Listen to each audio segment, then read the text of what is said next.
Ang sunod po nating aawitin ay Tunay Kang Matapat.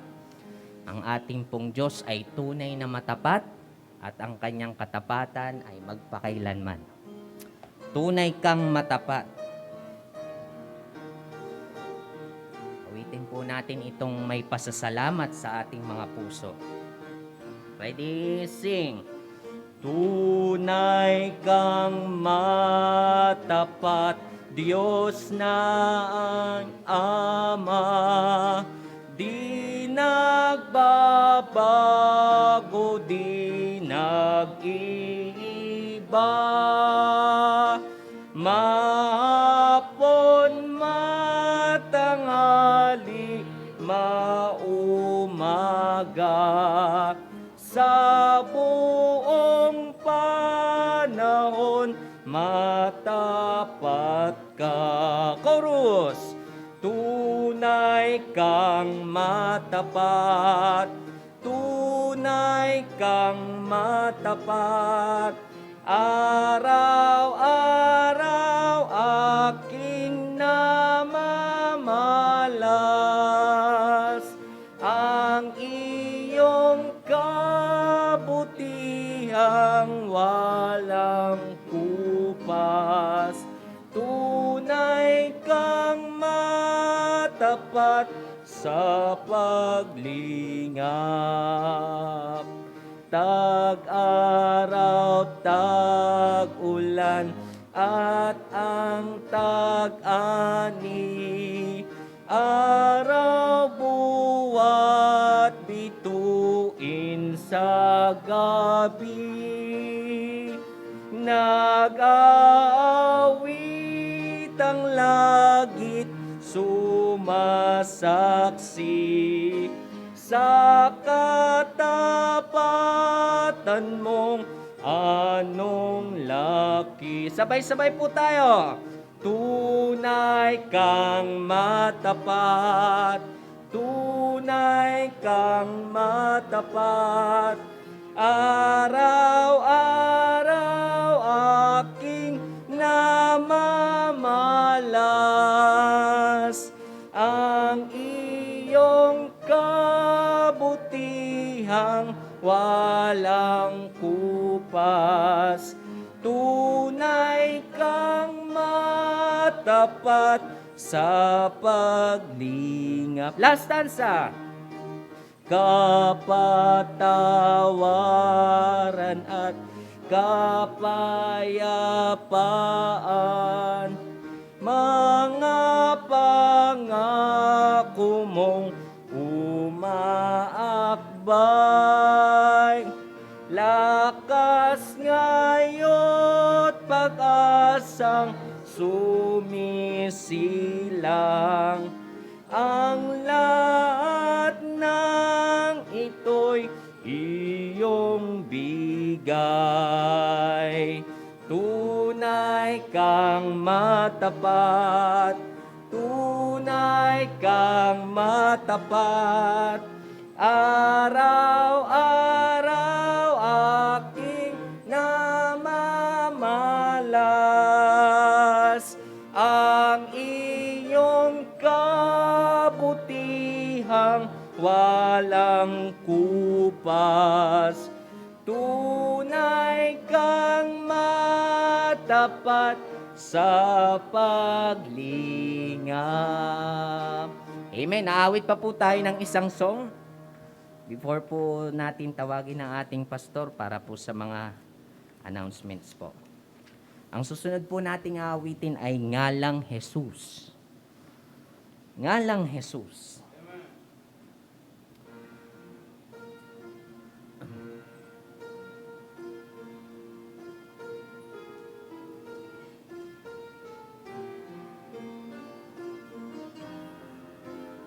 Okay, awitin po natin. Ready, sing! Ngalang Jesus, o kay tamis, nais kong laging marinig, ligaya ko ang masambit, ibig-ibig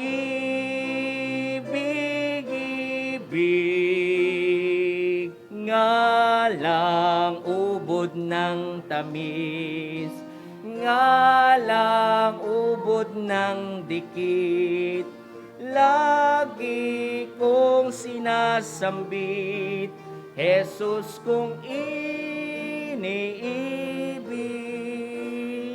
Kung ngalan niya'y naririnig, payapa ang aking dibdib, napapawi yaring hapis, pangamba at ligalig,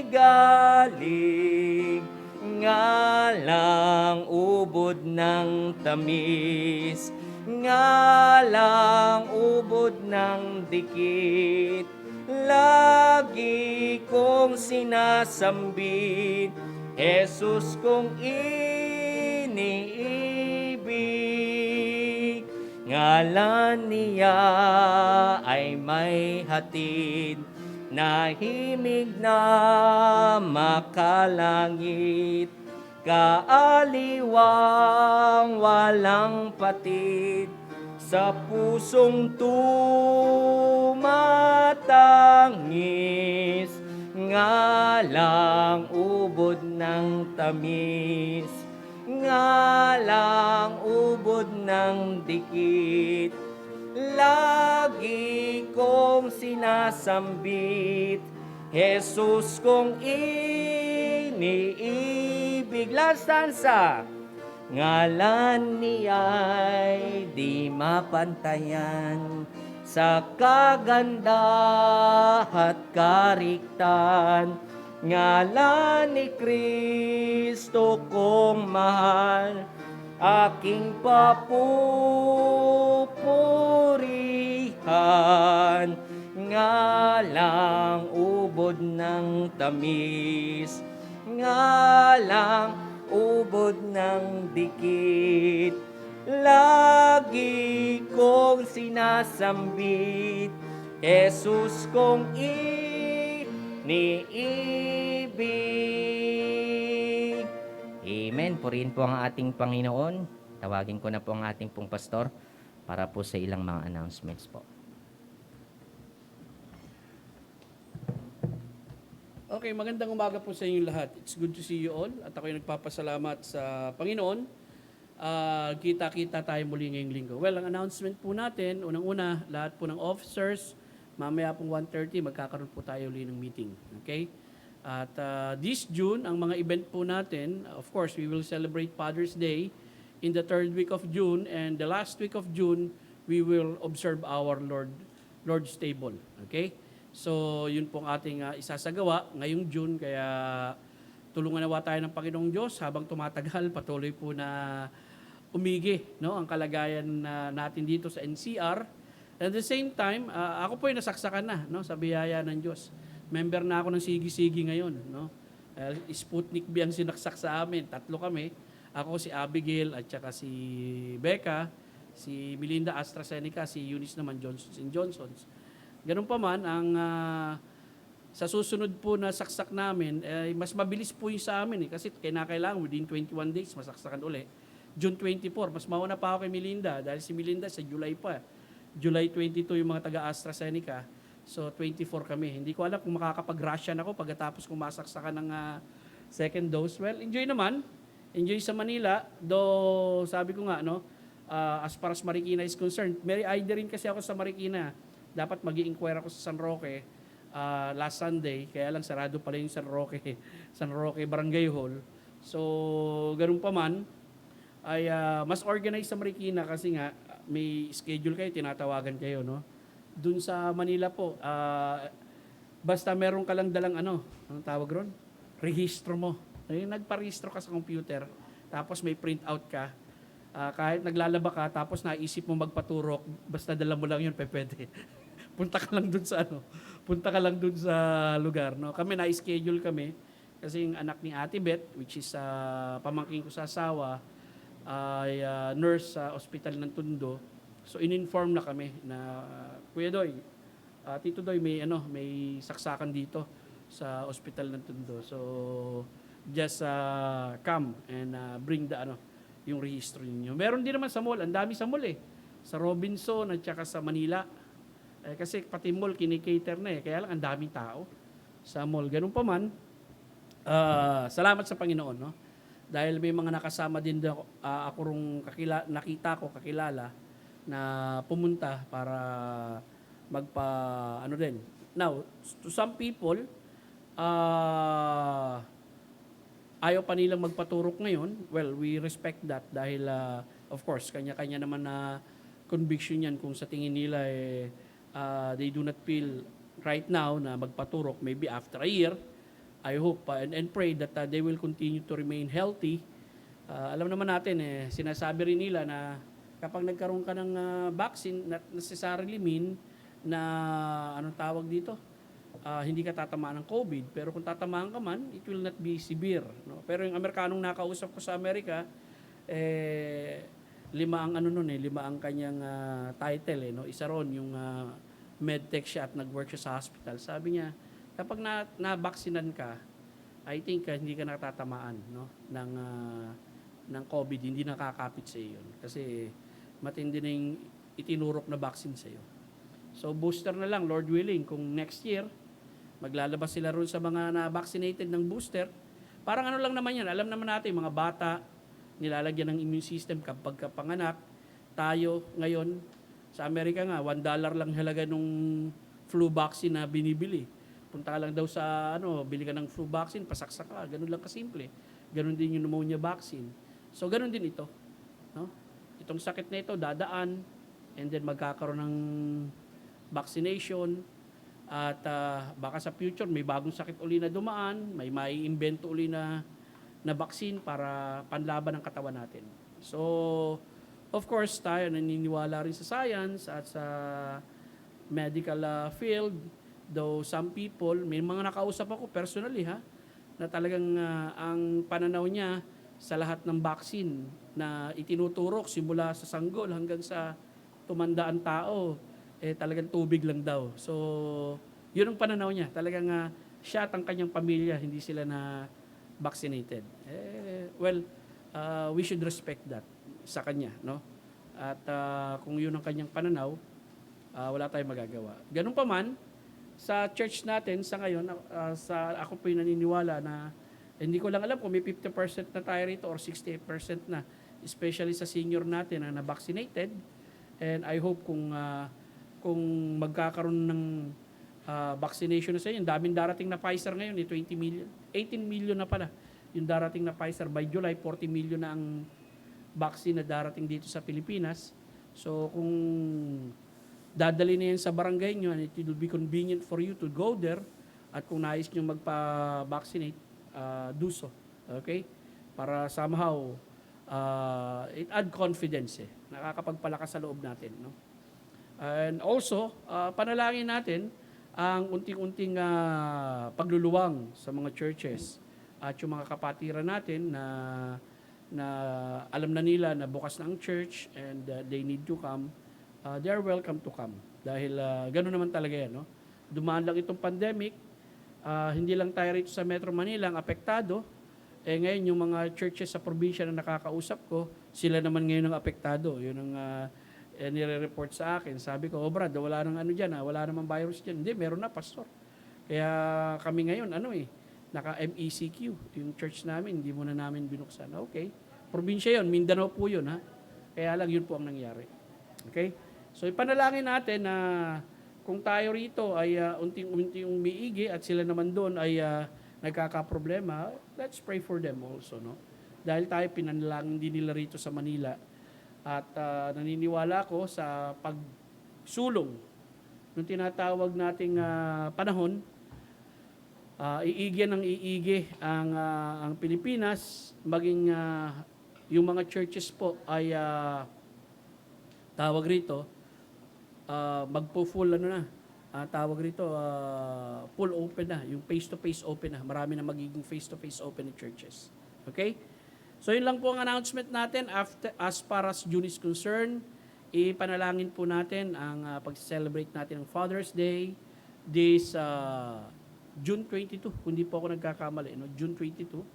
And we will invite fathers to join us and to come, especially bigyan natin ng pansin yung mga father natin dito sa church. Ngayon, kung hindi ka pa father pero may asawa ka, kasama na po kayo roon. No? Father and husband po, kasama na po kayo roon. Tandaan nyo yung binilang na Panginoon Diyos na family, Adam and Eve pa lang nung una. Kaya kasama po kayo kung husband pa lang po kayo. Okay? So wag ho kayo mahihiya kung wala pa kayong anak. Okay. So yun lang po ang announcement natin. Magpapaawit po tayo ngayon ng awit pagbati at magkakawayan muna ulit tayo. And then there will be darating na yung panahon na magkakamayan na tayo. Kawayan muna tayo ngayon. Okay? Tayo po tayong lahat at umawit po tayo ng awit pagbati. Okay, awitin po natin yung Rejoice in the Lord always. And again, I say rejoice. Philippians 4:4. Awitin po natin. Ready, sing. Rejoice in the Lord always. And again, I say rejoice. Rejoice in the Lord always. And again, I say rejoice. Rejoice, rejoice. And again, I say rejoice. Rejoice, rejoice. And again, I say rejoice. Rejoice in the Lord always, and again I say rejoice. Amen. Remain standing po at tawagin ko po si Brother Rene para po sa Bible reading. Good morning. So let us open our Bibles to John chapter 4. Babasahin po natin ang verses 27 hanggang 42. John chapter 4 verses 27. Babasahin po natin uli ng salitan. Nang oras na iyon ay dumating ang kanyang mga alagad. Sila'y nagtaka na siya nakikipag-usap sa isang babae. Subalit walang nagsabi, ano ang gusto mo? O bakit ka nakikipag-usap sa kanya? Kaya iniwan ng babae ang kanyang banga ng tubig at pumunta sa lungsod at sinabi sa mga tao, Halika kayo, tingnan ninyo ang isang tao na nagsabi sa akin ng lahat ng mga bagay na aking ginawa. Ito na nga kaya ang Kristo? lumabas sila sa lungsod at pumunta sa kanya. Samantala, hinimok siya ng kanyang mga alagad. Rabi, kumain ka. Ako'y may pagkain na hindi ninyo nalalaman. Kaya't sinabi ng mga alagad sa isa't isa, may nagdala kaya sa kanya ng pagkain? Sinabi sa kanila ni Jesus, ang pagkain ko ay ang gawin ng kalooban ng nagsugo sa akin at tapusin ang kanyang gawain. Hindi ba sinasabi sa inyo, may 4 na buwan pa at darating na ang pag-aani? Ngunit sinasabi ko sa inyo, masdan ninyo ang inyong paligid at inyong tingnan ang mga bukid na mapuputi na upang anihin. Ang umaani ay tumatanggap ng lupa at nagtitipon ng puso para sa buhay na walang hanggan, upang ang nag-aasik at ang umaani ay magkasamang magalak. Sapagkat dito'y totoo ang kasabihan, isa ang nagasik at iba ang umaani. Kayo sinusuko upang anihin ang hindi ninyo pinagpaguran. Iba ang nagpagod at kayo pumasok sa kanilang pinagpaguran. At marami sa mga Samaritano sa lungsod na iyon ang sumampalataya sa kanya. Dahil sa sinabi ng babae na nagpapatotoo, sinabi niya sa akin ang lahat ng mga bagay na aking ginawa. Kaya nga, pati sa kanya ang mga Samaritano, nakiusap sila sa kanya na manatili sa kanya, na sila'y manatili roon ng 2 araw. At marami pang sumampalataya sa kanya dahil sa kanyang salita. Sinabi nila sa babae, ngayon sumasampalataya kami, hindi dahil sa iyong sinabi, sapagkat kami mismo ay nakarinig at nalalaman namin ito ang tagapagligtas. God bless the reading of the word. Manalangin po tayo mga kapatid. Mahabaging Diyos Ama naming nasa langit, dakila, buhay at soberano, na alam ang lahat ng aming buhay, nakikita ang aming pagsamba sa umagang ito. Marami pong salamat. Dinala mo ang iyong mga anak sa iyong bahay, sambahan, upang kami makasamba sa espiritu at katotohanan. Salamat sa pribileyo, Panginoon, na meron kami sa umagang ito na bagamat kami mga makasalanan, tinubos sa pamagitan ng iyong biyaya ng si Jesucristo ay namatay, inilibing at nabuhay na muli para sa amin. Sa umagang ito, Panginoon Diyos, gawaran mo kami ng iyong habag sa pamagitan ng pagkakalob sa amin ng kalinawan ng isipan, maging ang mga anak mo na makikinig ng iyong salita. Buksan mo ang kanilang mga puso't isipan sa pagtanggap ng mga salita mo na mailalapat namin sa aming kanya-kanyang pamumuhay bilang isang Kristiyano. Salamat sa mga katotohanang meron kami sa salita mo.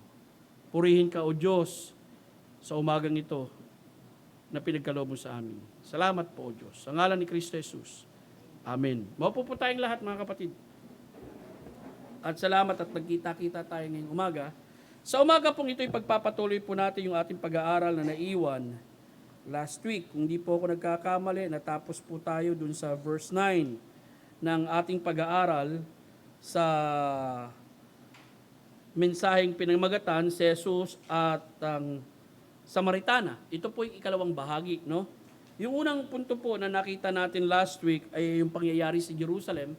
At alam naman po natin, nag-umpisa tayo sa chapter 2 hanggang chapter 3. Kinover natin para malaman natin ang background ng chapter 4 kung bakit nga ang ating Panginoong Jesucristo pumunta ng Samaria. And then, dahil nga sa growing popularity ng ating Panginoong Jesucristo na nalaman ng mga Pariseo na siyang naging dahilan ng ating Panginoong Jesucristo para from doon sa Judean province, bumalik po siya, pumunta siya ng Galilee sa north. And then nakita natin yung pangalawang punto, yung pagpunta niya sa Samaria. At sinabi ng talata sa verse 4, kinakailangan dumaan siya sa Samaria. At alam natin, sa talatang ito, nagpapakita ito ng dalawang dahilan na nabanggit ko sa inyo. Ang Panginoon ay pumunta ng Samaria upang magkaloob ng kaligtasan sa mga Samaritano. Nakita natin yan sa binasa ni Brother Rene. At ang Panginoon ay pumunta ng Samaria upang wasakin ang kinaugaliang pagtatanging pag-uugali o yung racial prejudice na ginagawa ng mga Hudyo sa mga Samaritano. And then, natalakay din natin nung pumunta ang ating Panginoon Jesucristo ron sa balon, sa tabi ng balon, actually pinakita rin yung pagiging tao niya, at sa pagiging tao niya, tinalakay natin doon na meron siyang katangian ng pagiging tao dahil nga nauwaw siya, at tinignan pa natin yung ibang mga katangian. Sa pagiging tao niya, nabanggit ko sa iyo na meron siyang katawan ng tao, meron siyang pangalang tao, meron siyang kaluluwa at espiritu bilang tao. At kung paano tao siya, tao rin tayo. Kaya lang pagkakaiba nga natin, si Kristo, perfectong tao sapagkat wala siyang kasalanan. Tayo, tao na apektado na ng kasalanan. Tuloy po tayo. Pangatlo, yung pakikipag-usap niya sa isang Samaritana. Natalakay natin din na may mapapansin tayong kakaiba sa sitwasyon sapagkat katanghali ang tapat nung nag-iigib yung babae na hindi naman dapat ganun ang oras. No? Ang pangkaraniwan ay sa hapon na hindi masyadong mainit. Pangalawa, sangayon sa mga nag-aral nito, yung mga scholar, nabanggit nila na meron palang mas malapit na balon dun sa lugar ng babae na ang tinatawag Ain Defeni at Balata instead of Sicar sa Ain Asker. Yun yung lugar na kung saan nandun yung balon na nakatagpo ng ating Panginoon Jesucristo yung babae. Bakit lumayo pa siya ng lugar para mag-igib? Well, sabi ko nga sa inyo, maring may iniiwasan siya, may iniiwasan niyang makasalamuha ang mga tao. And then, ito yung napansin natin, nakita natin na sa pag-uusap, no, ang pagbubukas ng pakikipag-usap ng Panginoon sa babae, ang ating Panginoon mismo ang nag-initiate ng pakikipag-usap sa pamagitan niya ng paghingi ng tubig na maiinom. And then, pagkakataon sila lamang naroon, at yun ang sinabi ng Biblia, no, na sila lamang naroon. And tanong natin, paano ito nalaman at naisulat ni Juan? Of course, through the inspiration of the Holy Spirit, maaari yung babae, yung tunay na naligtas, ikinuwento niya kay Juan yung nangyari, at si Juan lang ang nakapag-record nitong istoryang ito sa gospel niya. Sa Matthew, Mark, Luke, and John, wala po nito. At yung pagtataka ng babae na siya'y kinakausap ng isang Hudyo, ano ba ang nakapagtataka roon? Nabanggit ko sa inyo last week, na ang isang Hudyo ay makikipag-usap sa Samaritano, nakapagtataka yon. Na ang isang Hudyong lalaki makikipag-usap sa isang babaeng Samaritano o Samaritana sa publikong lugar. Na ang isang Hudyo ay gagamit ng isang Samaritano, wala namang kasi pakikipag-ugnayan ang Hudyo at Samaritano. Na yung sinabi natin gagamit ng isang Samaritano, nakikinom si Jesus Christ eh. Kung may dalaman siyang tabor, no, kung may dalaman siyang baso roon, gagamitin niya yung baso ng Samaritano na itinuturing ng mga Hudyo na unclean. So kapag ginamit niya yung gamit ng unclean na tao, unclean din siya. So nagtataka ngayon yung Samaritana, bakit ganon? Nung humihingi siya na maiinom ng tubig sa kanya. Now, saan to nag-ugat? Alam natin, nag-ugat to sa pinaghalong paniniwala. Pinag-aralan natin yan sa syncretismo, no? Sa Ikalawang Hari 17:24, yung pagtanggi ng Hudyo na patulungin ang mga Samaritano sa pagtatayo ng templo sa Jerusalem sa bundok ng Olibo nung nakabalik na sila mula sa pagkakaalipin sa Babylonian Empire, and then during the time of Ezra, itatayo nila yung templo. Naalaman ng mga Samaritan, nag-ambag sila ng tulong dahil sinabi nila na yung Diyos nyo sinasamba din namin eh. Pero tumanggi, no, itong mga sila Zerubbabel, sila Joshua during that time. Joshua rin ang pangalan, no? Marami kasing pangalang Joshua, no? Tumanggi sila para tumulong itong mga Samaritano. So ang ginawa ng mga Samaritano, nagtayo rin sila ng sarili nilang templo sa Mount Gerizim, na kung saan kinumpitensya nila yung templo sa bundok ng Olibo sa Jerusalem. May pinangahawakan din ang mga Samaritano. Ngayon, kagaya ng nabanggit ko sa inyo, may nag-i-exist pa pong mga Samaritan as of this day. Kaya lang, konti na bilang nila, mga 300 na lang or lower than that. And then, ang isa sa mga legacy na meron sila, meron po silang tinatawag na Samaritan Pentateuch. At yung Samaritan Pentateuch, pareho po yan nung Pentateuch ng mga Hudyo, yung Torah na pinangahawakan ng mga Hudyo. Okay? Now, papasok tayo sa ika-4 na punto. Ito na po yung start ng ating part 2 na mensahe, yung pag-aalok ng Panginoong Hesus ng tubig na buhay sa Samaritana. Okay? Basahin po natin. Verse 10. Sumagot si Jesus at sinabi sa kanya, kung alam mo ang kaloob ng Diyos at kung sino siya na nagsasabi sa iyo, bigyan mo ako ng maiinom na tubig. Ay hihingi ka sa kanya at ibibigay niya sa iyo ang tubig na buhay. Now, dito sa talatang ito, sa verse 10, may 4 na bagay tayong makikita rito na gusto kong mapansin ninyo. Unang-una, kung alam mo ang kaloob ng Diyos. Yung kaloob ng Diyos na sinasabi rito, yung buhay na walang hanggan. Of course, our Lord Jesus Christ being the Savior, being God, at alam din natin, yan din ang inalok niya kay Nicodemus doon sa tinatawag nating turo niyang born again. At kung makikita nyo, John chapter 3 yan, hanggang nakarating sila sa John chapter 16, 17, 18. John chapter 3, 16, 17, 18. At ang pinag-uusapan doon, buhay na walang hanggan na. Ganon din ang inaalok ng ating Panginoong Jesucristo sa babaeng ito. Buhay na walang hanggan. Sabi niya, kung alam mo ang kaloob ng Diyos, may kinalaman niya sa buhay na walang hanggan. Kung kilala mo sino ang magkakaloob nito. Kung kilala mo yung taong humihingi ng tubig sa iyo, sino ba yung humihingi ng tubig sa kanya? Si Kristo. Siya yung pangakong Mesaya na alam din ng mga Samaritano at naniniwala sila na may pinangako ang Diyos patungkol sa Mesaya. Using the Samaritan Pentateuch. Nakasulat naman kasi sa Deuteronomy yan no, patungkol doon sa propetang lalabas. And then, hihingi ka sa kanya, yung ibig po sabihin ng hihingi, na malimit po natin nakikita yan sa Biblia. Ang ibig po sabihin nun, manalig o kaya manampalataya. Okay? Pagkakalooban ka niya ng tubig na buhay. Yun po yung makikita natin sa talatang Gis, no? 4 na bagay na sinabi ng ating Panginoong Jesucristo doon sa Samaritana. Now, babasahin natin itong text na ito and then may makikita tayo uli rito, 4 na bagay. Sinabi ng babae sa kanya, Ginoo, wala kang panalok at malalim ang balon. Saan magmumula yung tubig na buhay? Now, verse 11 again, the mindset of the woman is about literal water, no? At ang lalim ng balon during that time, mga 100 feet. So malalim yung balon. And then si Jesus Christ walang dalang panalok. Okay? Ang may dalang panalok during this time, yung babae. So ngayon, nagtatanong yung babae, saan ka kukuha ng tubig na ito? Okay? Baka meron kang alam sa balon na ito na mas pagkukunan ng tubig nito, wala ka namang dalang gamit para makuha mo yung bagay na yun. Verse 12, mas dakila ka pa ba sa aming amang si Jacob? Siya ang nagbigay sa amin ng balon at siya ay uminom nito, gayon din ang kanyang mga anak at ang kanyang mga hayop. Now, nais kong makita ninyo, kapag sinabing tubig na buhay, sa kultura nila, this is a fresh running water. No? Opposite ito, yung balon, steady water lang yun . Minsan yung water na yun, stagnant . Pero yung water na ito na sinasabi niyang tubig na buhay, kung ito yung literal na tubig, ito yung tubig sa sapa na tumatakbo na maingay, no? Tapos very refreshing, napakalamig. Okay? At ang makikita natin dito, yun ang nasa isip marahil ng babae, literal water. And then sa verse 13, sumagot si Jesus at sinabi sa kanya, ang bawat isang umiinom ng tubig na ito ay muling mauuaw. At ang sino mang umiinom ng tubig na ibibigay ko ay hindi mauuaw magpakailanman. Ang tubig na aking ibibigay sa kanya ay magiging balon ng tubig na mapapasa kanya. Ito ay bubukal sa buhay na walang hanggan. Now, napakaganda ng sinabi ng ating Panginoong Kristo ito. No? Sa talata na ito, sama na natin yung 15, sinabi ng babae sa kanya, Ginoo, bigyan mo ako ng tubig na ito upang hindi na ako mauhaw, ni pumunta rito upang sumalok. Doon sa binasa natin, starting verse 11 hanggang verse 15. Again, meron tayong makikitang apat na bagay dito. Unang-una, yung pagtatanong ng babae kung saan kukuha si Kristo ng tubig na buhay. Okay? Yung fresh moving water. Nandun sila sa balon Abay, saan manggagaling yun? Baka doon sa ibabaw, stagnant, tapos doon sa ilalim, doon yung malakas ang tubig na tumatakbo. At wala namang gamit ang ating Panginoon Kristo para kunin yun.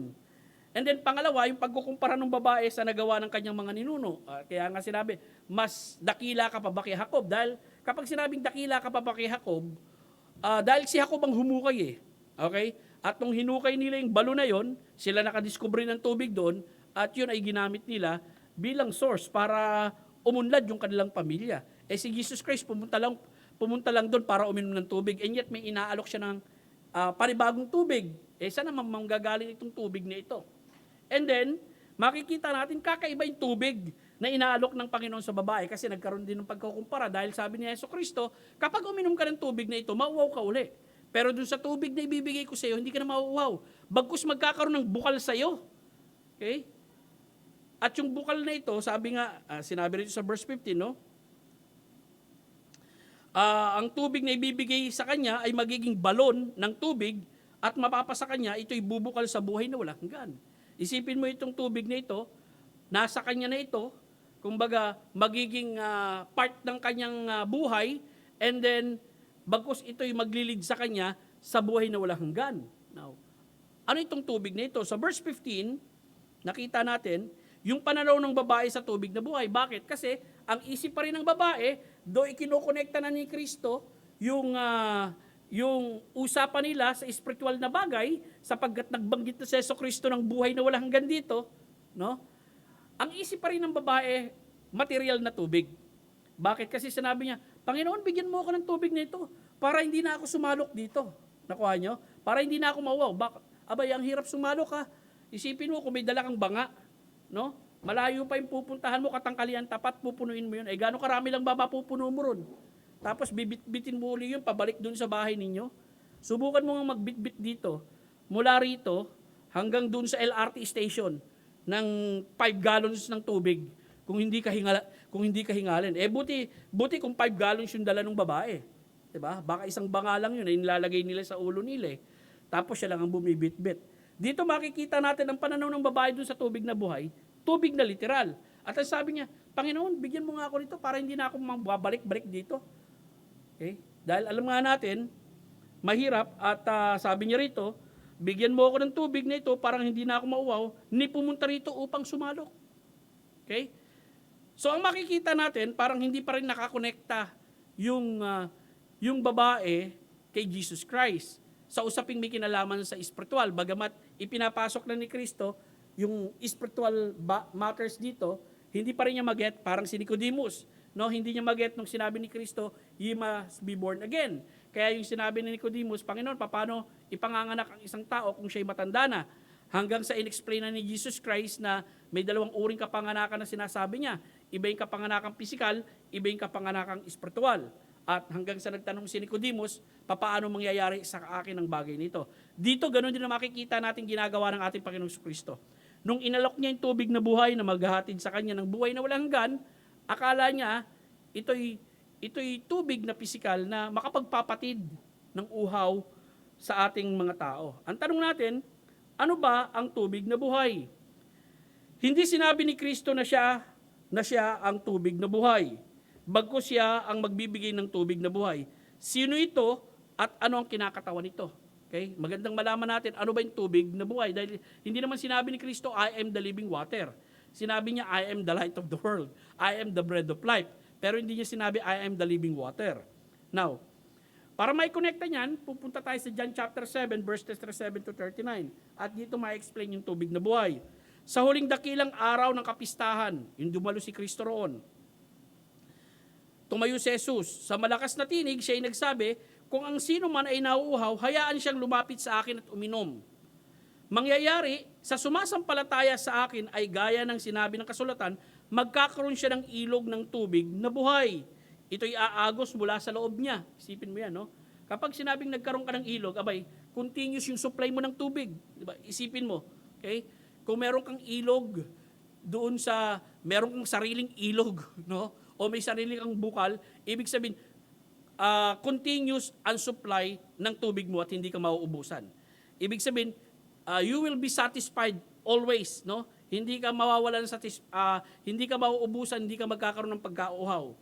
And then, sa verse 39, sinabi niya ito patungkol sa Espiritu na tatanggapin ng mga sumasampalataya sa Kanya sapagkat hindi pa naibibigay ang banal na Espiritu dahil hindi pa nalululhati si Jesus. Now, ang tubig na buhay ay ang banal na Espiritu. Ang tubig na buhay ay simbolo ng banal na Espiritu na ipinagkaloob ng Panginoon, Hesukristo, sa sino mang sasampalataya sa Kanya. Ito'y kumakatawan din sa pagkakaroon ng isang tao ng panibagong buhay. Buhay na walang hanggan at pagkakaroon ng relasyon sa Diyos. Kaya pag pinag-usapan natin ang tubig na buhay, i-relate natin yan sa John chapter 7, it is referring to the Holy Spirit. Pero alam naman natin, pag tayo nagkaroon ng Holy Spirit, total package na yan eh. Andyan na yung buhay na walang hanggan, andyan na yung satisfaction in Christ, andyan na yung masasabi natin yung tagumpay sa kasalanan, andyan na yung pagkakaroon ng relasyon sa Diyos. Tignan natin yung mga talata. Romans 8:15-16. Ito'y sapagkat hindi tayo tumanggap ng Espiritu na magdadala sa inyo sa muling pagkakalipin sa takot. Subalit, ang tinanggap ninyo ay ang Espiritu ng pag-ampon, kaya tayo ay tumatawag, Aba, Ama.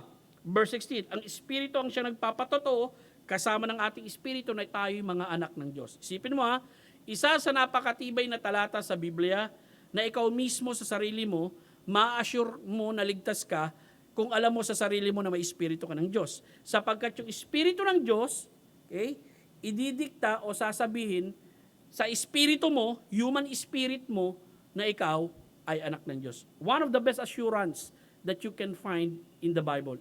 Very strong evidence to. Kaya nga, no, yung may mga Espiritu ng Diyos, ginagabayan ng anak, pinapatnubayan ng Diyos, sila'y mga anak ng Diyos. Okay. Ito ang isa sa maliwanag na makikita ang katotohanan sa Biblia. John 4:14. Ang sino mang uminom ng tubig na ibibigay ko ay hindi na mauuhaw magpakailanman. Ang tubig na aking ibibigay sa kanya ay magiging balon ng tubig na mapapasa kanya.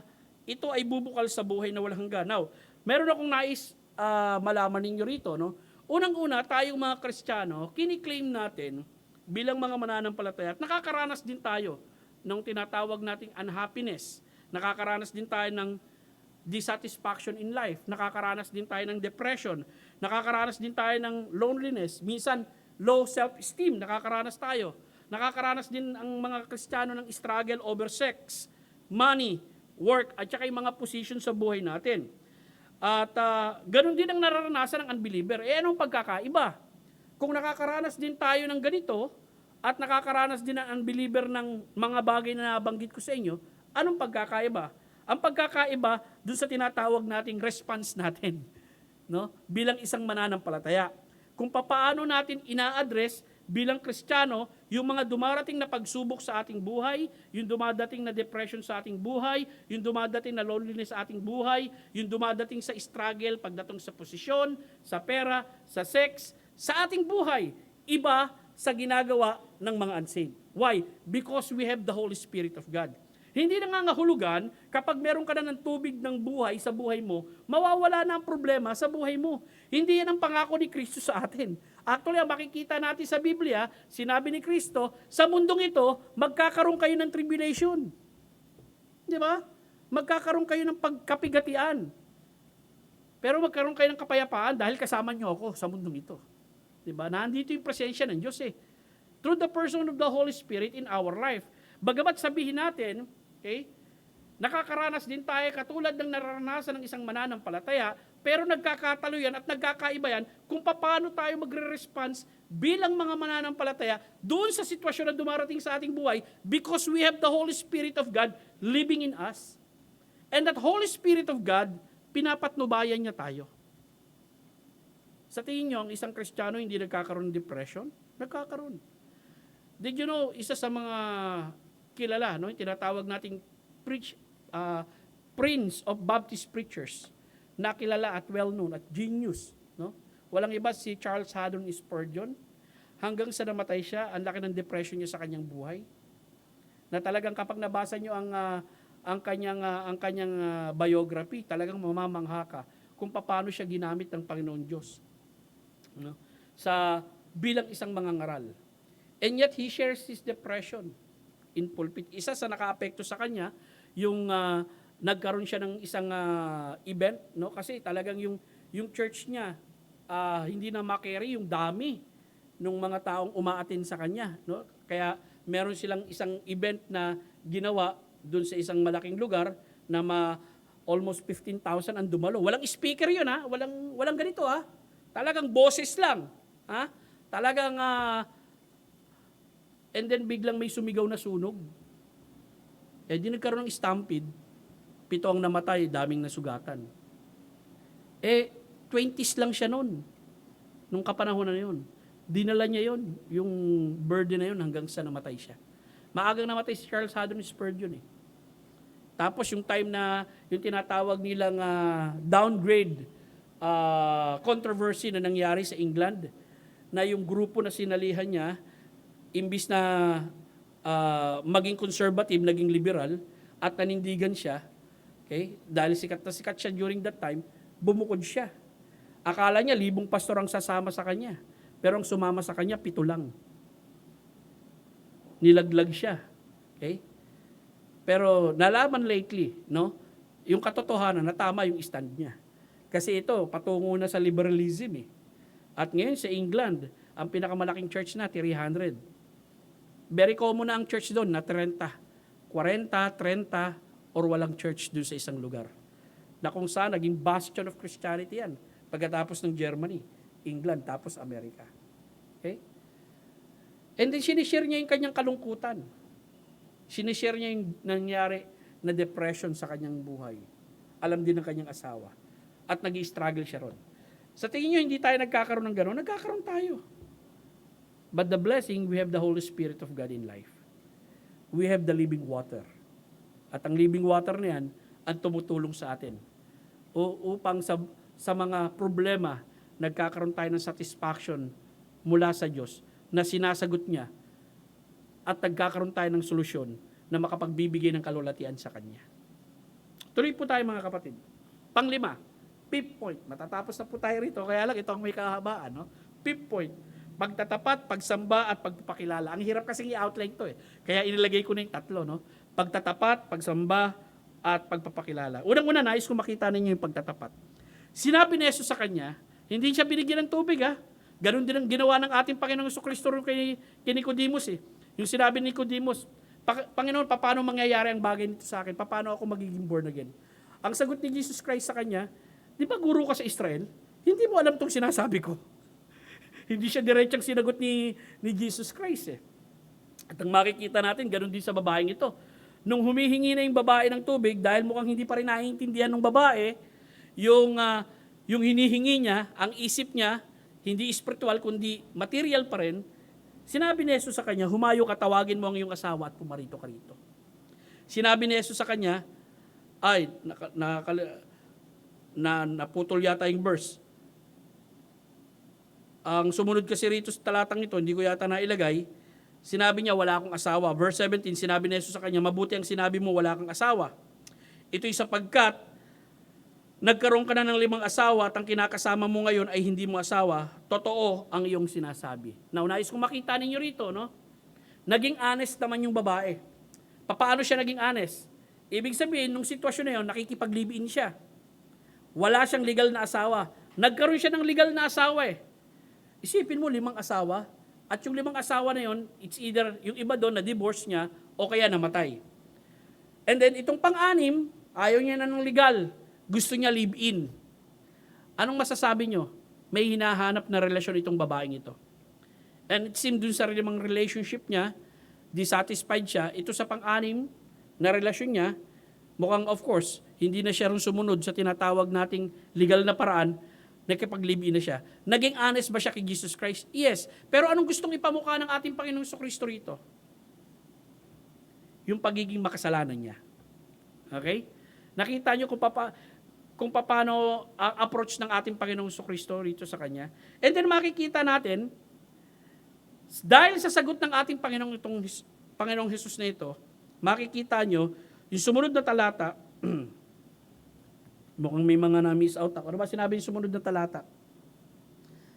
Sinabi ng babae, Ginoo, pakiwari ko ikaw ay isang propeta. Mukhang umangat na yung pananaw ng babae kay Jesus Christ.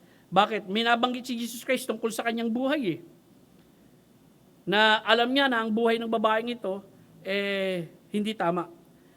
Sa bundok na ito, sumamba ang aming mga ninuno. Sinabi ninyo na ang pook na dapat sumamba ay sa Jerusalem. And then, kung mapapansin nyo, no, from the personal life of the woman, na kung saan doon napunta yung usapan nila ng ating Panginoong Kristo, yung babae nag-shift ng topic to what? To religious topic, no? At makikita natin sinundan pa rin ng ating Panginoong Kristo. Hindi niya sinabi, hindi pag-usapan natin yung buhay mo. Bakit ka ba nagkaroon ng 5 asawa? Makikita natin, no? Yung respeto ng ating Panginoong Kristo rin sa kausap niya. At makikita natin na yung babae, do dinala sa paksang may kinalaman sa reliyon, hindi na inukilkil, no? Hindi na inungkat pa ng ating Panginoong Kristo yung buhay ng babae. Ganun pa man, dahil ang gusto mong pag-usapan, reliyon, sige, let's go on that topic. Dito, sabi rito, sa bundok na ito, sumasamba ang aming mga ninuno. Sinasabi ninyo na ang pook na dapat sumamba ay sa Jerusalem. Now, yung babae, fully aware siya dun sa dalawang problema nangyayari dun sa kultura nila. Kung saan sumasamba ang mga Samaritan sa Mount Gerizim, kung saan sumasamba ang mga Jew doon sa Mount Olives. In the statement of our Lord Jesus Christ in verse 21, sinabi ni Jesus sa kanya, Ginang, maniwala ka sa akin, darating ang oras na sasambahin ninyo ang Ama. Ang Ama hindi sa bundok na ito, ni sa Jerusalem. Hindi ninyo nakikilala ang sinasamba ninyo. Kilala namin ang aming sinasamba, sapagkat ang kaligtasan ay sa mga Hudyo. Unang-una sa verse 21 at 22, maraming katotohanan tayong makikita rito. Unang katotohanan, darating ang panahon na yung tinatawag nating lugar ng sambahan, yung kapilya, yung actual place, okay, magiging immaterial na yon. Kasi dapat nating malaman, God is omniscient, no? He is omniscient and omnipresence. God is everywhere, in which you can worship God everywhere. Kasi sa Lumang Tipan, alam niyo naman yung utos kay Solomon, no? Na kinakailangan pumunta sila dun sa actual place, which is Jerusalem. At ganun din ang pananaw ng mga Samaritano, pupunta sila sa Mount Gerizim. Pagdating ng New Testament, makikita natin, nagbago na yung dispensation, inireveal ni Jesus Christ, darating ang panahon, hindi na sa bundok na yan, hindi na sa bundok na ito, sasambahin niyo ang Ama.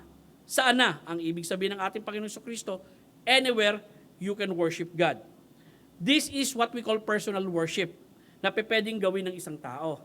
Now, nag-o-oppose ba yan sa ginagawa natin ngayong umaga? Hindi. Dalawang katotohanan na yan na dapat nating maunawaan. Unang-una, tayo may kanya-kanya tayong personal worship na ginagawa sa ating bahay o kung saan man tayo naroon. Pero may tinatawag tayong corporate worship. Ang corporate worship, ito rin yung panawagan na makikita natin sa New Testament na kinakailangan magtipon-tipon tayo sa isang lokal na lugar bilang mga mananampalataya at tayo sasamba doon. Okay? Corporate worship yon. Both na itinuturo yan sa Biblia.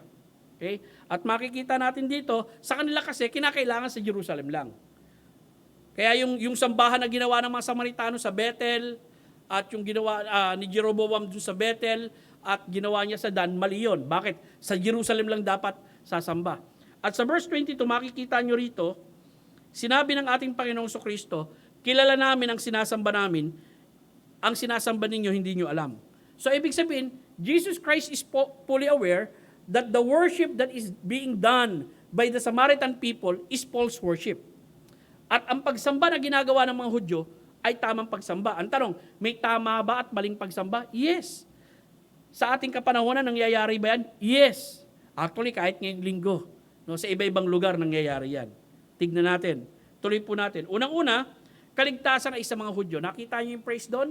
Kaligtasan ay sa mga Hudyo. Ang ibig ba sabihin, Hudyo lamang maliligtas? Hindi po. Ang ibig lang po sabihin nito, sa Hudyo nagmula ang kaligtasan. At mababasa natin yan.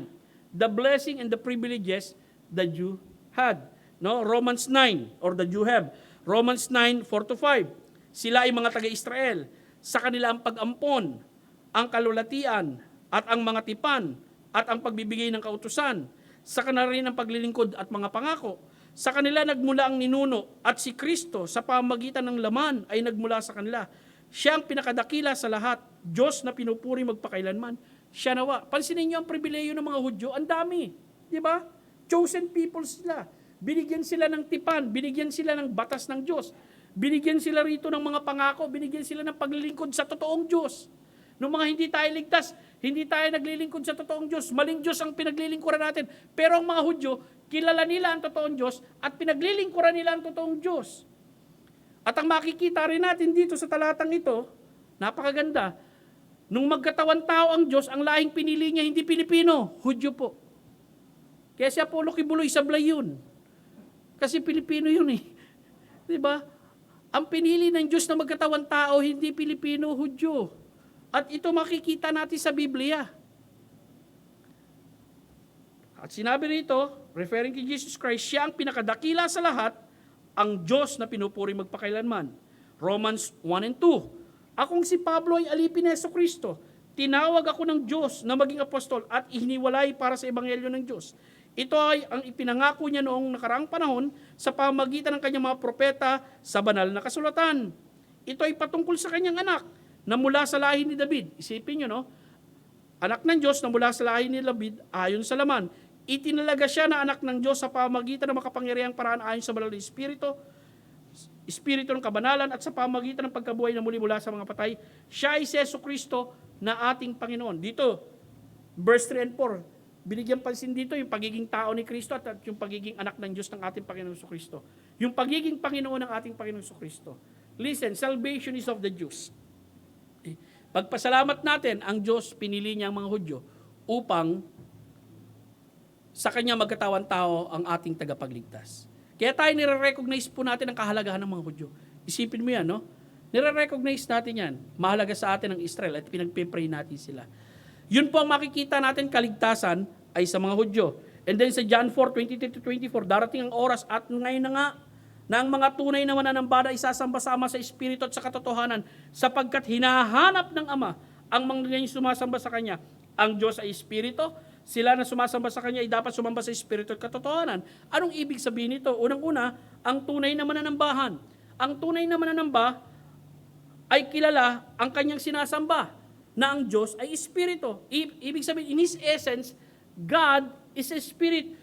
Opposite siya ng material being, no? Hindi nahahawakan, hindi nakikita ang Diyos, hindi napipilang Diyos. God is Spirit. At sabi rito, ang tunay na mananambahan ay sa tamang paraan sumasamba sa Espiritu at katotohanan. Ang tunay na mananamba ay kilala ang kanyang sinasamba, ang Diyos ay Espiritu. I hope kilala mo ang Diyos ngayong umaga. I hope naintindihan mo na ang Diyos na sinasamba natin ay hindi nakikita. Siya ay Espiritu. In His essence. Alam niyo ba ang nakakita lang sa Ama si Jesus Christ lang? At ang Diyos na nagpakita sa atin sa anyong tao, walang iba si Jesus Christ lang. Pero ang Ama, in His essence, hindi siya magpapakita. Because He is Spirit. At dapat yung malaman, it is opposite to the physical matter and does not have the material body. Ito ang makikita natin na kaya sinabi ng ating Panginoon Jesucristo na hindi nyo nasasambahin ang Ama sa lugar na ito o dyan sa lugar na yan sa Mount Gerizim. Dahil lahat tayo pwedeng sumamba saan man tayo naroon. Kahit nga nasa ilalim ka ng submarino, pwede kang sumamba. Kahit nasa ilalim ka ng dagat. God is everywhere. Presence. Ngayon, nais ko rin makita ninyo, Psalm 115, 1-3, pansinin nyo, no? Sa lumang tipan pa lang, alam na ng mga Hudyo, ang Diyos na sinasamba nila, huwag sa amin, O Panginoon, huwag sa amin, kundi sa iyong pangalan ay ibigay ang karangalan, dahil sa iyong tapat na pag-ibig at dahil sa iyong katapatan. Bakit sasabihin ng mga bansa, nasaan ngayon ang kanilang Diyos? Nais kong sabihin sa inyo, yung mga bansang nakapaligid sa Israel, tinatanong ang mga Hudyo, nasaan ang Diyos nyo? Bakit? Kasi yung mga bansang nakapaligid sa Israel, ang Diyos nila nakikita. Diyos-Diyosan. Material, no? Yari sa bato, yari sa silver, yari sa ginto. Nakikita nila. Kaya ang turing nila sa mga Hudyo, atheist. Alam niyo ba sa New Testament, ang turing din sa mga tunay na Kristiyano, atheist. Bakit? Kasi yung mga nakapaligid sa tunay na Kristiyano during New Testament, meron silang mga Diyos-Diyosan. May emperor worship sila. Meron silang Diyos-Diyosan ni Diana. Doon sa Corinth, may Diyos-Diyosan sila. Kaya yung mga Kristiyano, sinasabi nila, teka lang, wala kayong mga sinasamba. Mga atheist kayo. Hindi yan yung katulad ng pananaw ngayon na kapag sinabing atheist, hindi ka naniniwala sa Diyos. No. During that time, kapag wala silang nakikita na Diyos na sinasamba mo, ang tawag nila sa iyo, atheist. At ang makikita natin ngayon, sa lumang tipan pa lang, ganun ang turing sa Israel. Hinahanap nila kung nasaan yung Diyos ni David. Anong sagot ni David sa verse 3? Ang aming Diyos ay nasa langit. Kanyang ginagawa ang anumang kanyang kagustuhan. Ang trono ng Diyos ay nasa langit. No? And God is free. Ginagawa niya ang kanyang kagustuhan. He is sovereign and is control of everything. Ang kanilang mga Diyos-Diyosan ay pilak at ginto. Gawa ng mga kamay ng tao, sila ay may mga bibig, ngunit hindi nagsasalita, mga mata, ngunit hindi nakakita, sila ay may mga tainga, ngunit hindi nakakarinig, may mga ilong, ngunit hindi sila nakakaamoy. Now, nais kong makita ninyo, yun ang kanilang Diyos-Diyosan. Mayroon silang mga kamay, ngunit hindi sila nakakalakad, hindi sila nakakadama, mga paang, ngunit hindi nakakalakad, at hindi gumagawa ng tunog ang kanilang lalamunan. Ang gumagawa sa kanila ay kagaya nila, gayon din ang lahat na nagtitiwala sa kanila. Listen, kahit nga ito paulit-ulit na itinuturo mo, and yet ang tao pa rin ay patuloy na mag-aalay ng hain sa Diyos-Diyosan. Maglalagay ng bulaklak, maglalagay ng pabango, maglalagay ng kandila, luluhod, mananalangin sa harap ng mga bagay na ito. And yet makikita mo, bakit hindi nila maintindihan na ito'y Diyos-Diyosan, na ito'y yari sa kamay at gawa ng tao. Okay? Kasi magiging bulag sila sa katotohanan. Magiging katulad rin sila nung kanilang sinasamba. Maliban lamang ang Diyos, buksan ang kanilang puso't isipan at makilala nila ang Diyos. Doon lang nila maintindihan na ang Diyos ay Espiritu. Tuloy po tayo. Ang tunay na mananambahan ay sa tamang paraan sumasamba. Hindi ko pa mai-share sa inyo, mahaba ito, no? Maybe baka pag may time regarding worship, may tinatawag tayong regulative at saka normative at saka yung tinatawag whatever, no? Whatever kind of worship.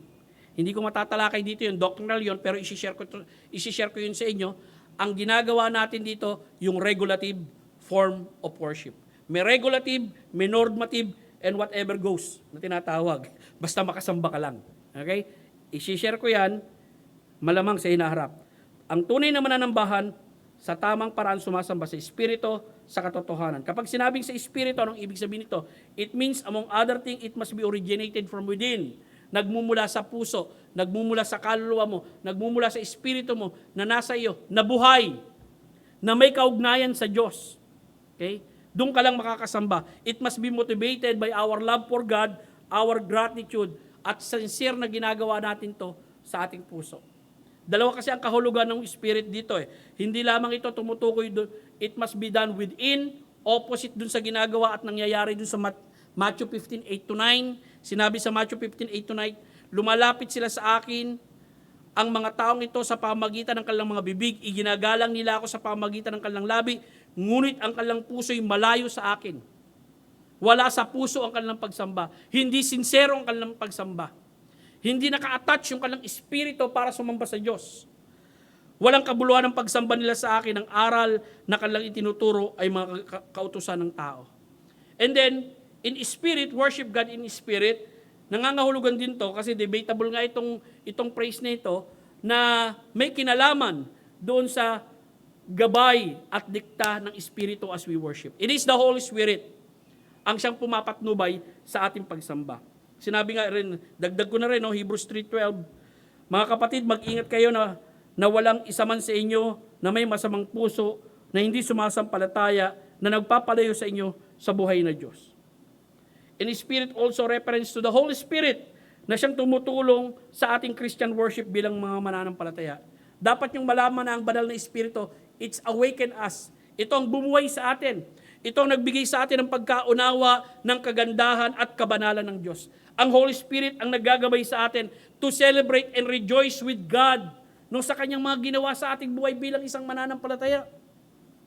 No? Siya ang gumagabay sa atin sa tamang pagsamba sa Panginoong Diyos. At nais kong makita ninyo, John 3:6, ang ipinanganak sa laman ay laman at ang pinanganak sa Espiritu ay Espiritu. Ang tunay lamang na makasasamba sa Diyos ay yung mga taong ipinanganak sa Espiritu.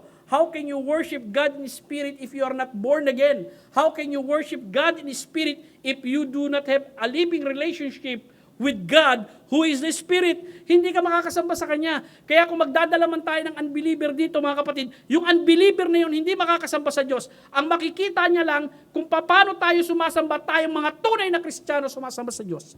Yun lang ang magagawa ng unbeliever sa church. Mawiwitnessan niya lang kung paano ang Marikina Valley Bible Baptist Church iginagalang ang Diyos, sinasamba ang Diyos, nirerespeto ang Diyos sa kanilang kapilya. And as the Word of God is being preached to them, and the Spirit of God moves to them, at ililigtas sila ng Diyos, dun lang sila makakasamba. Dun lang sila natin makakasamang tunay sa pagsamba sa Diyos. Tuloy po tayo. Pilipos 3:3. Ito'y sapagkat ang nasa pagtutuli, tayo na nasa pagtutuli, tinuli sa puso, tayo na mga sumasamba sa Diyos sa Espiritu at mga nagmamalaki dahil kay Kristo Jesus at hindi nagtitiwala sa gawa ng tao. Amen? Ang ganda rito, no? Okay? Pagsamba sa gabay at patnubay ng Espiritu ng Diyos sa ating buhay. Sumasamba ng tapat at totoo sa ating puso sa harapan ng Diyos. Ang tunay na mananamba ay sumasamba sa katotohanan. Okay? Ang tunay na mananamba, ang dali lang ipaliwanag ito. Ibig sabihin, our worship must be conformed to the revelation of God in the Scripture. Ang magdidikta sa tamang pagsamba sa atin, hindi yung kapitbahay natin at kung sino-sinong tao, at hindi yung kinagisna natin. Ang magdidikta sa tamang pagsamba natin, kung paano tayo sasamba sa Diyos, ay ang salita niya. Kaya may tinatawag tayong regulative form of worship.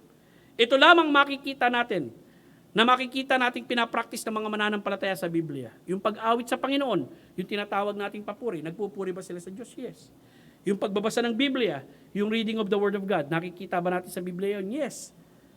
Yung pangangara at pagtuturo ng salita ng Diyos, nakikita ba natin sa Biblia yun? Yes. Yung pag-aabuluyan at yung pagbibigay, okay? Yung partnership na tinatawag, nakikita ba natin sa Biblia yun? Yes. Ang tawag doon, regulative form of worship. Okay?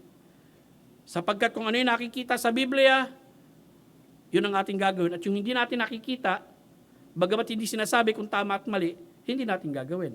That's why, may ibang practice, ang tawag nila normative form of worship. Doon muna tayo sa regulative. Ituturo ko lang yan sa hinaharap. So, ibig sabihin, mga kapatid, ang isang mananambahan, in order for him to be Christ-exalting and Christ-centered worship, he must be aware of the words of Christ. Amen? All of us must be biblically informed. Alam natin yung salita ng Diyos.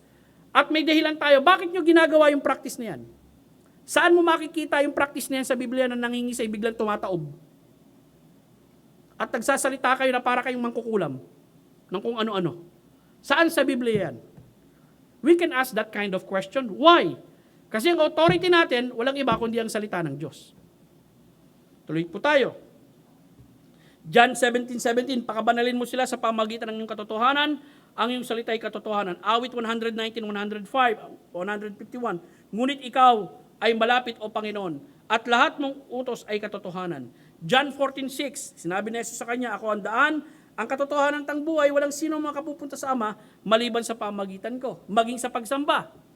Ang paraan ng pagsamba ay sa pamagitan ni Kristo sapagkat walang pagsambang makakarating sa Ama kung hindi sa pamagitan ni Jesus. Efeso 4:21. Totoong narinig ninyo siya at tinuruan niya kayo ayon sa katotohanan na kay Jesus. Colossus 2:8. Mag-ingat kayo na baka bihagin kayo ng sino man sa pamagitan ng filosofiya at ng walang kabuluhang panlilinlang na ayon sa kaugalian ng mga tao, ayon sa mga espiritual na kapangyarihan ng sanlibutan ito at hindi na ayon kay Kristo. Mga kapatid, kung sasamba tayo, hindi dahil sa filosofiya o pananaw ng sanlibutan ito.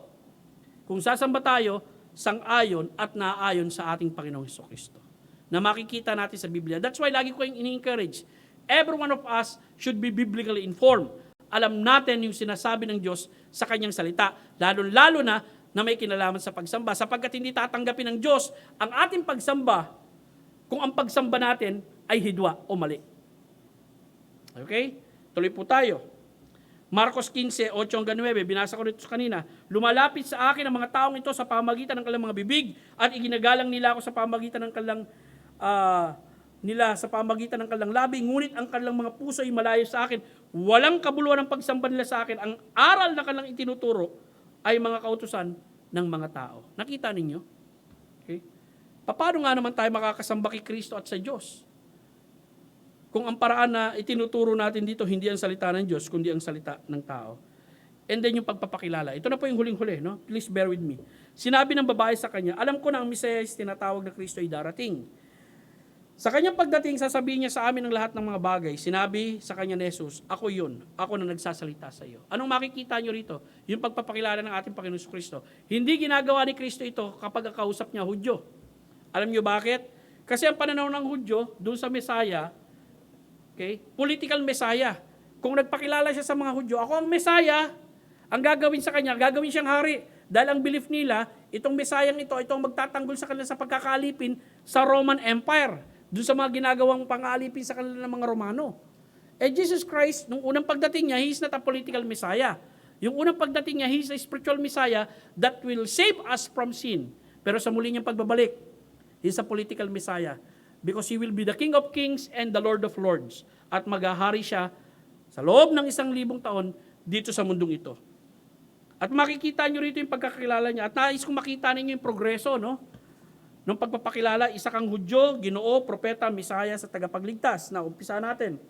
John 4:9, sinabi sa kanya ng babae, yung taga-Samaria, bakit ka humihingi sa akin ng mainom, ikaw na isang Hudyo? Samantala ako isang babaeng taga-Samaria, sapagkat ang Hudyo hindi nakikipag-ugnayan sa taga-Samaria. John 4:11, nagkaroon na ng galang. Sinabi ng babae sa kanya, Ginoo, wala kang panalok at malalim ang balon.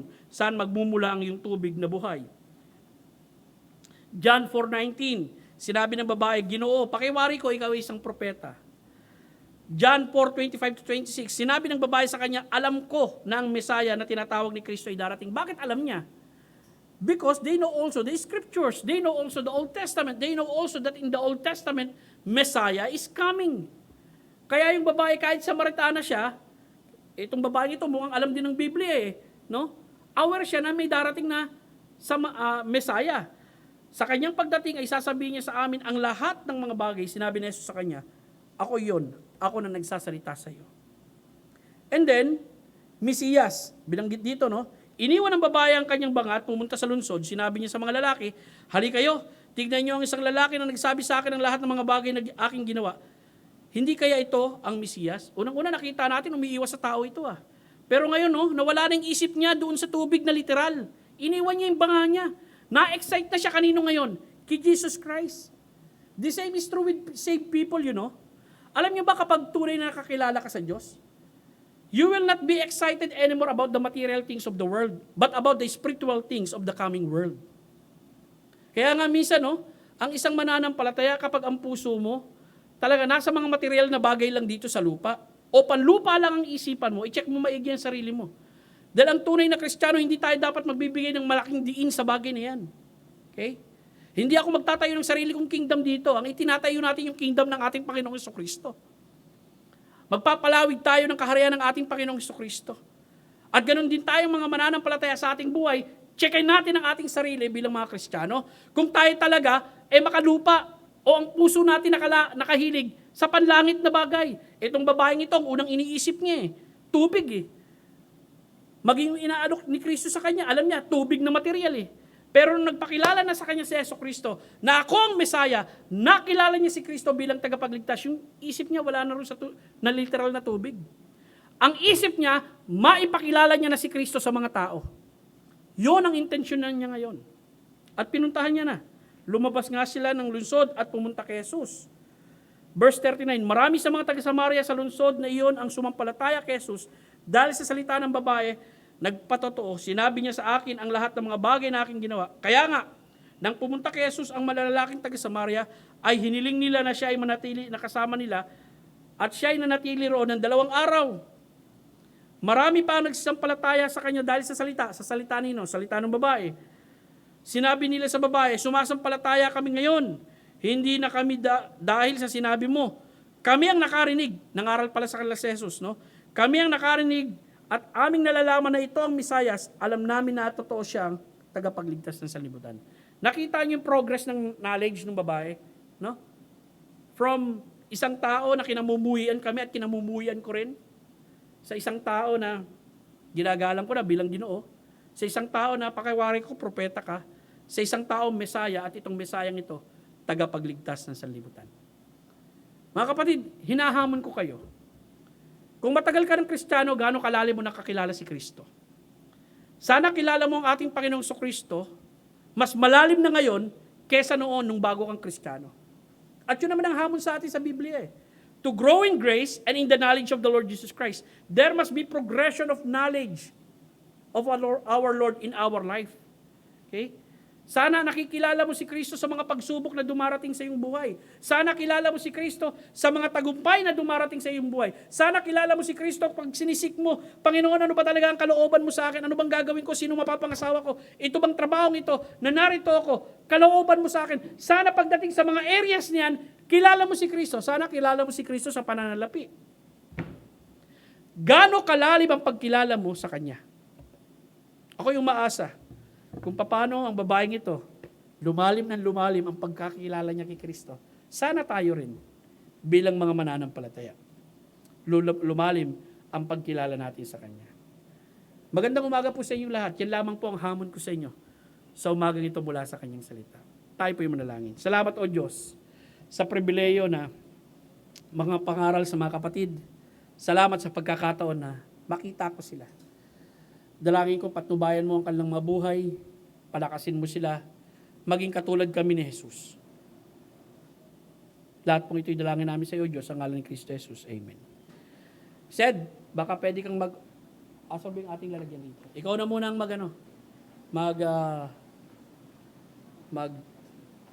sige, mag-pray. Pag-pray mo na yung ating offering. Ano na namin, bakla mo, Diyos. Maraming salamat po sa umagang ito. Bawat isa sa amin, sinasalukuhan mo ng pura, magpalito upang magsasabi ng Panginoon. Totohanan. Aming dinadalayan naman, aming pagbibigay sa oras na ito, ng mga pagpalain mo. Piniging Panginoon, patuloy mo pagpalain ng aming iglesia sa Panginoon, ang aming buhay espiritual na lumalago, ang bawat isa, pinagin ang aming mga buhay. Na magbigay kay Lord at iyan sa pangalan ng Panginoon. Lahat na ito, aming sa madalangin sa nasabi ng Panginoon Jesus, sa kapag-isa. Amen. Amen. Said.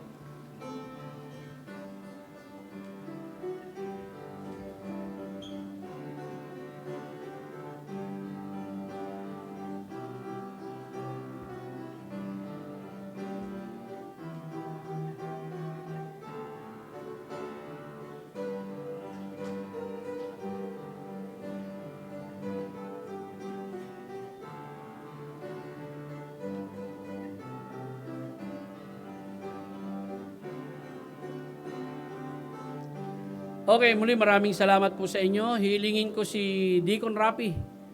Can you close us in prayer, please? Tumayo po tayong lahat at tayo po ay magtatapos na sa panalangin.